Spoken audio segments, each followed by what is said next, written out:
নমস্কার বন্ধুরা, আমার ড্র উইথ সৌভিক এই চ্যানেলে স্বাগতম। আজ আমরা তোমাদের সামনে পার্সপেক্টিভ অর্থাৎ পরিপ্রেক্ষিত ব্যাপারটা কি সেটি তুলে ধরব। তোমাদের একটু বলে দিই, পার্সপেক্টিভ হলো কোনো ত্রিমাত্রিক দৃষ্ট বস্তু সমগ্র আকার আকৃতি কখনোই একই দিক থেকে একই সঙ্গে দৃশ্যমান হয় না। দৃষ্টিকোণের অবস্থান ভেদে কিছু অংশ দৃশ্যমান হয়, আবার কিছু অংশ দৃশ্যমান হয় না। তাই দৃষ্টিকোণের পরিপ্রেক্ষিতে বস্তুটির আকার আকৃতির কিছু পরিবর্তন ঘটে, আবার দূরে নিকটের অবস্থান ভেদেও আকার আকৃতির পরিবর্তন হয়। এটিই হলো পরিপ্রেক্ষিত অর্থাৎ পার্সপেক্টিভ। মনে রাখবে, যে নিয়মে এই পরিবর্তন হয় তাকে বলা হয় পরিপ্রেক্ষিতের নিয়ম বা ল অফ পার্সপেক্টিভ। আর এই নিয়মে যখন আমরা কোনো ত্রিমাত্রিক ছবি আঁকবো তাকে বলবে পার্সপেক্টিভ ড্রয়িং।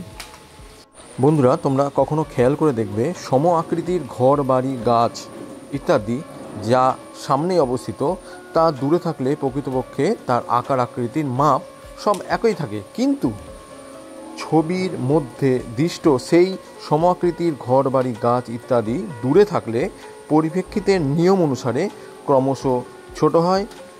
আবার বাড়িটির যখন তোমরা কাছে চলে আসবে তখন দেখবে সেটি আবার বড় হয়ে যাচ্ছে।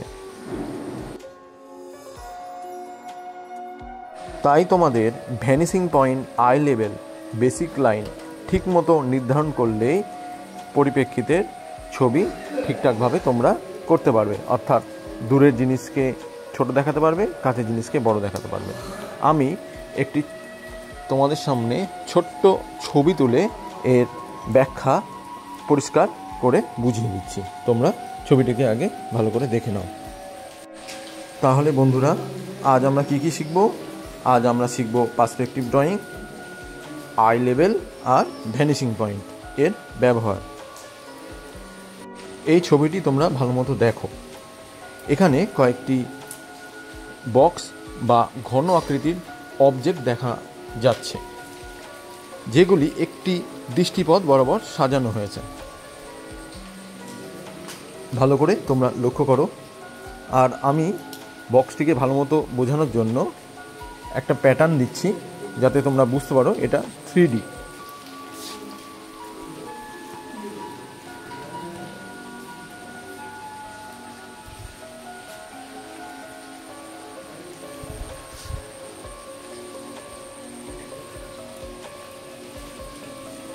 এই নিচের অংশগুলোতে আমি ঘন করে দিচ্ছি, যাতে তোমরা বুঝতে পারো যে আমরা নিচের অংশটা দেখতে পাচ্ছি, অর্থাৎ বক্সের নিচের অংশ আই লেভেল থেকে দেখতে পাচ্ছি।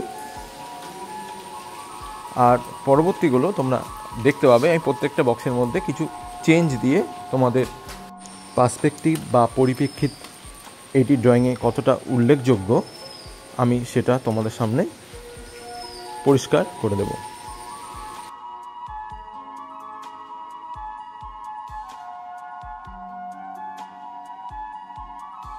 ছবি আঁকার ক্ষেত্রে সবথেকে গুরুত্বপূর্ণ হলো পার্সপেক্টিভ আর আই লেভেল, আর যেখানে সমস্ত কিছু এসে মিলিত হয় সেটা হচ্ছে ভ্যানিশিং পয়েন্ট। সুতরাং এই কটি বিষয়ের উপর তোমাদের যদি অভিজ্ঞতা ক্লিয়ার থাকে তাহলে তোমরা খুব সহজেই একটি সুন্দর ল্যান্ডস্কেপ, নেচার এই জাতীয় ছবিগুলি খুব সুন্দরভাবে ছবিতে ফুটিয়ে তুলতে পারবে। বাচ্চাদের ক্ষেত্রে অনেক সময় ড্রয়িং করতে গেলে এই জাতীয় সমস্যাগুলি বেশি হয়। তারা বুঝতেই পারে না যে কাছের জিনিসকে কি করে বড় দেখাবে আর দূরের জিনিসকে কি করে ছোট দেখাবে। তারা কাছের জিনিস, দূরের জিনিস সবসময় এক করে বসে। বন্ধুরা, এবার ছবির দিকে তাকিয়ে দেখো। মাঝখানে লেখা আছে আই লেভেল এবং ডান দিকে আছে ভ্যানিশিং পয়েন্ট। যেগুলি আই লেভেলের উপরে সেগুলি নিচের দিকে দেখা যাচ্ছে, যেগুলি আই লেভেলের সামনের দিকে দেখা যাচ্ছে, আর আই লেভেলের নিচে থাকলে সেটি উপরের দিকটা দেখা যাচ্ছে। পার্সপেক্টিভ আঁকার সময় এই নিয়মগুলি জানলে যে কোনো অবজেক্ট বাস্তবসম্মতভাবে আঁকা যায়। চোখ যেখানে থাকে সেটাই নির্ধারণ করে তুমি কিভাবে বস্তুটাকে দেখছো সেটা বোঝা যায়।